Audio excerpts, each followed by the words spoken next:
Good wishes to all of you. Atomic Habits, James Clear. Topic 9, The Role of Family and Friends in Shaping Your Habits, audiobook. In 1965, a Hungarian man named Laszlo Polgar wrote a series of strange letters to a woman named Clara. Laszlo was a firm believer in hard work. In fact, it was all he believed in. He completely rejected the idea of innate talent. He claimed that with deliberate practice and the development of good habits, a child could become a genius in any field. His mantra was, a genius is not born, but is educated and trained. Laszlo believed in this idea so strongly that he wanted to test it with his own children. And he was writing to Clara because he needed a wife willing to jump on board.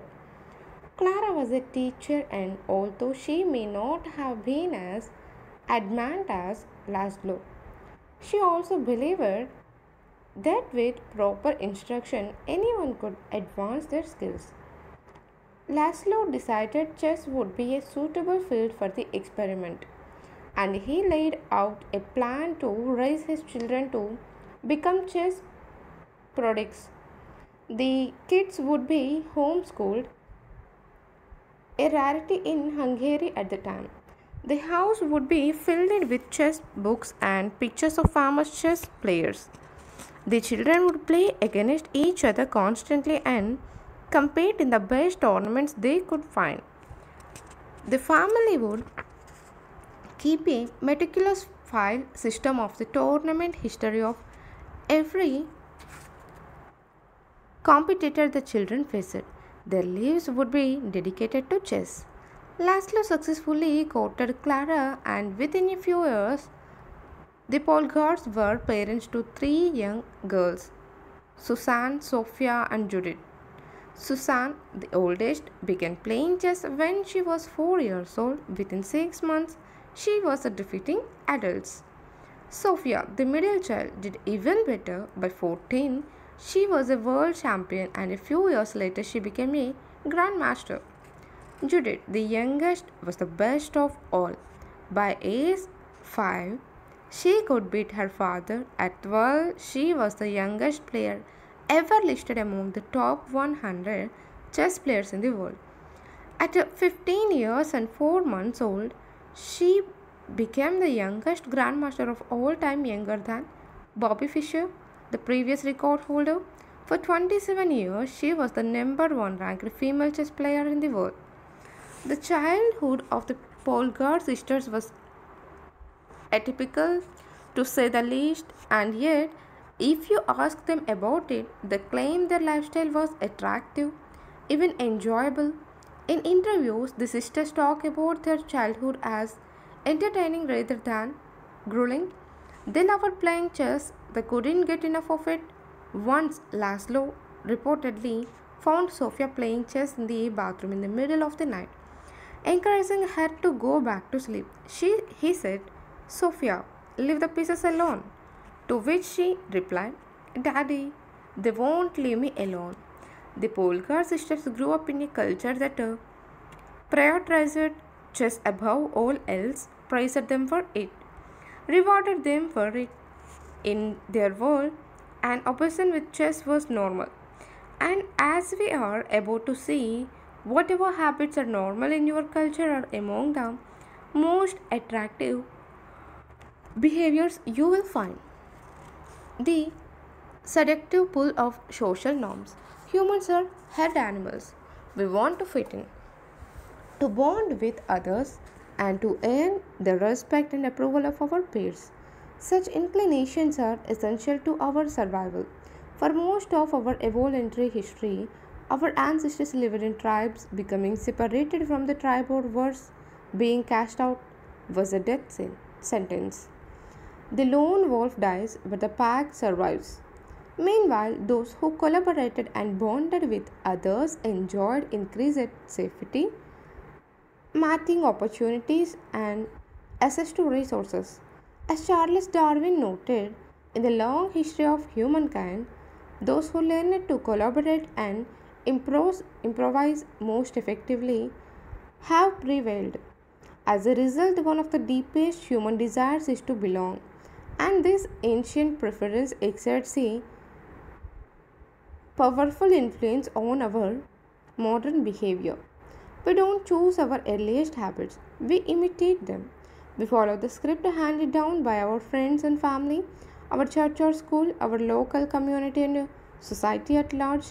Each of these cultures and groups comes with its own set of expectations and standards when and whether to get married, how many children to have, which holidays to celebrate, how much money to spend on your child's birthday party. In many ways, these social norms are the invisible rules that guide your behavior each day. You're always keeping them in mind, even if they are at the not top of your mind. Often you follow the habits of your culture without thinking, without questioning, and sometimes without remembering. As the French philosopher Michael de Montaigne wrote, the customs and practices of life in society sweep us alone. Most of the time, going along with a group does not feel like a burden. Everyone wants to belong. If you grow up in a family that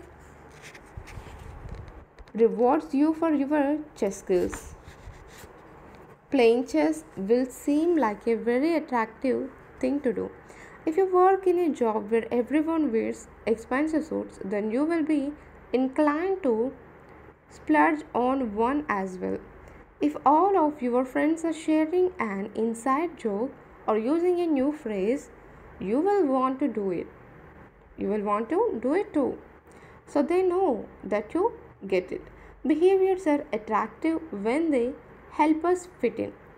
We imitate the habits of three groups in particular: the close, the many, the powerful. Each group offers an opportunity to leverage the second law of behavior change and make our habits more attractive. Imitating the close. Proximity has a powerful effect on our behavior. This is true of the physical environment, as we discussed in chapter 6, but it is also true of the social environment. We pick up habits from the people around us. We copy the way our parents handle arguments, the way our peers flirt with one another, the way our co workers get results. When your friends smoke pot, you give it a try too. When your wife has a habit of double checking that the door is locked before going to bed, you pick it up as well. I find that I often imitate the behavior of those around me without realizing it. In conversation, I will automatically assume the body posture of the other person. In college, I began to talk like my roommates. When traveling to other countries, I unconsciously imitate the local accent despite reminding myself to stop. As a general rule, the closer we are to someone, the more likely we are to imitate some of their habits. One groundbreaking study tracked 12,000 people of 32 years and found that a person's chances of becoming obese increased by 57% if he or she had a friend who became obese. It works the other way too. Another study found that if one person in a relationship lost weight, the other partner would also slim down about one third of the time. Our friends and family provide a sort of invisible peer pressure that pulls us in their direction. Of course, peer pressure is bad only if you are surrounded by bad influences. When astronaut Mike Massimino was a graduate student at MIT, MIT, he took a small robotics class. Of the 10 people in the class, 4 became astronauts. If your goal was to make it into space, then that room was about the best culture you could ask for. Similarly, one study found that the higher your best friend IQ set is 11 or 12, the higher your IQ would be at age 15. Even after controlling for natural levels of intelligence, we soak up the qualities and practice practices of those around us. One of the most effective things you can do to build better habits is to join a culture where your desired behavior is the normal behavior. New habits seem achievable when you see others doing them every day. If you are surrounded by fit people, you are more likely to consider working out to be a common habit. If you are surrounded by jazz lovers, you are more likely to believe it's reasonable to play jazz every day. Your culture sets your expectation for what is normal. Surround yourself with people who have the habits you want to have yourself. You will rise together. To make your habits even more attractive, you can take this strategy one step further. Join a culture where your desired behavior is the normal behavior and you already have something in common with a group. Stevie Cam, an entrepreneur in New York City, runs a company called Nerd Fitness, which helps nerds, misfits, and mutants lose weight, get strong, and get healthy. His clients include video game lovers, movie fanatics, and average Joes who want to get in shape.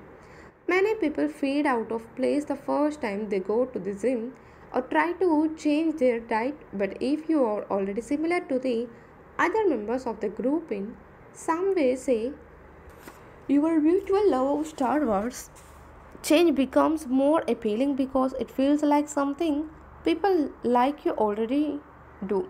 Nothing sustains motivation better than belonging to the tribe.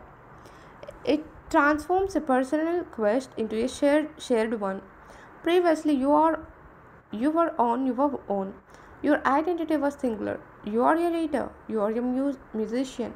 You are an athlete. When you join a book club or a band or a cycling group, your identity becomes linked to those around you.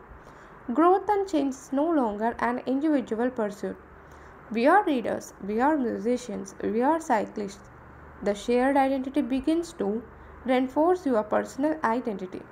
This is why remaining part of a group after achieving a goal is crucial to maintaining your habits. It's friendship and community that embedded a new identity and help behaviors last over the long run. Imitating the many. In the 1950s, psychologist Solomon Asch conducted a series of experiments that are now taught to legions of undergrads each year. To begin each experiment, the subject entered the room with a group of strangers. Unbeknownst to them, the other participants were actors planted by the researcher and instructed to deliver scripted answers to certain questions. The group would be shown one card with a line on it and then a second card with a series of lines. Each person was asked to select the line on the second card that was similar in length to the line on the first card. It was a very simple task. Here is an example of two cards used in the experiment. This is a representation of two cards used by Solomon Asch in his famous social conformity experiments. The length of the line on the first card left is obviously the same as line C. But when a group of actors claimed it was a different length, the research subjects would often change their minds and go with a crowd rather than believe their own eyes. The experiment always began the same. First, there would be some easy trials where everyone agreed on the correct line. After a few rounds, the participants were shown a test that was just as obvious as the previous ones, except the actors in the room would select an intentionally incorrect answer. For example, they would respond A to the comparison shown in figure. Everyone would agree that the lines were the same even though they were clearly different. The subject who was unaware of the ruse would immediately become bewildered. Their eyes would open wide. They would laugh nervously to themselves. They would double check the reactions of other participations. Their agitation would grow as one person after another delivered the same incorrect response. Soon the subject began to doubt their own eyes. Eventually, they delivered the answer they knew in their heart to be incorrect. As ran his experiment many times and in many different ways. What he discovered was that as the number of actors increased, so did the conformity of the subject. If it was just the subject and one actor, then there was no effect on the person's choice. They just assumed they were in the room with a dummy. When two actors were in the room with the subject, there was still little impact. But as the number of people increased to 3 actors and 4 and all the way to 8, the subject became more likely to second guess themselves. By the end of the experiment, nearly 75% of the subjects had agreed with a group answer even though it was obviously incorrect. Whenever we are unsure how to act, we look to the group to guide our behavior. We are constantly scanning our environment and wondering, what is everyone else doing? We check reviews on Amazon or Yelp or TripAdvisor because we want to imitate the best buying, eating, and travel habits. It's usually a smart strategy. There is evidence in numbers, but there can be a downside. The normal behavior of the tribe often overpowers the desired behavior of the individual. For example, one study found that when a chimpanzee learns an effective way to crack nuts open as a member of one group and then switches to a new group that uses a less effective strategy, it will avoid using the superior nut cracking method just to blend in with the rest of the chimps. Humans are similar. There is tremendous internal pressure to comply with the norms of the group. The reward of being accepted is often greater than the reward of winning an argument, looking smart, or finding truth. Most days we had rather be wrong with the crowd than be right by ourselves. The human mind knows how to get alone with others. It wants to get alone with others. This is our natural mode. You can override it. You can choose to ignore the group or to stop caring what other people think, but it takes work. Running against the grain of your culture requires extra effort. When changing your habits means challenging the tribe, changing unattractive.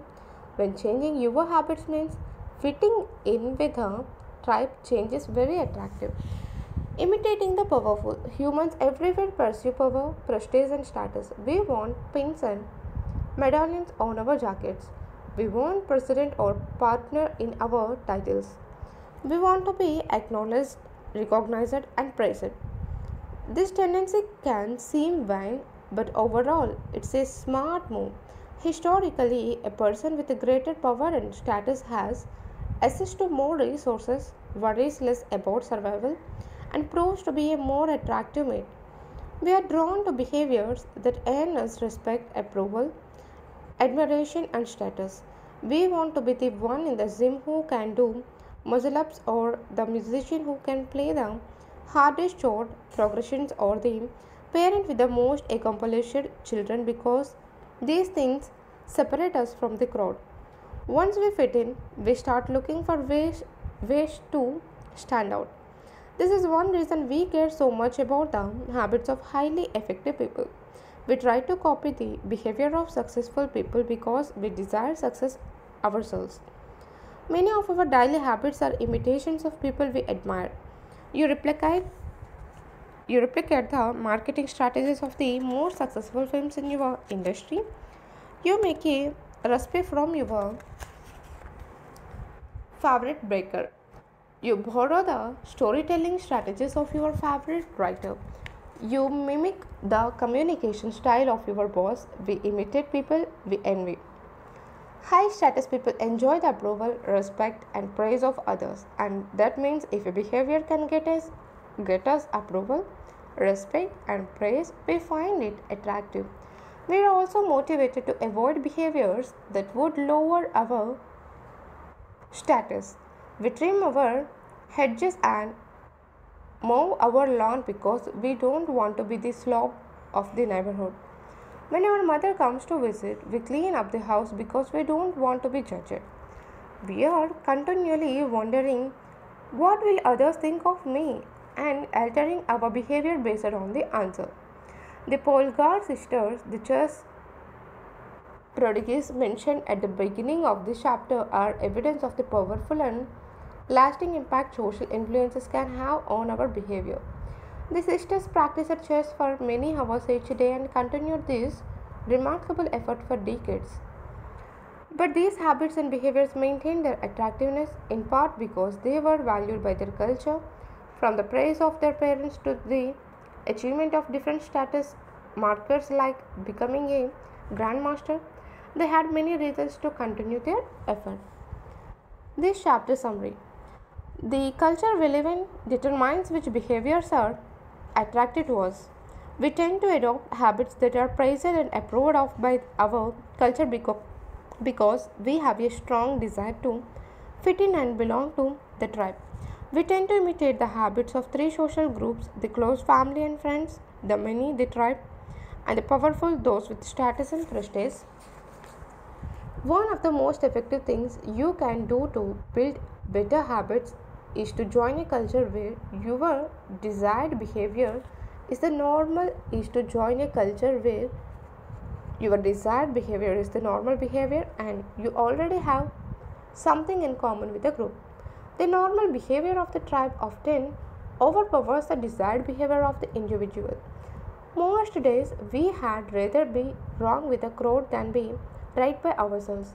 If a behavior can get us approval, respect, and praise, we find it attractive. Thank you.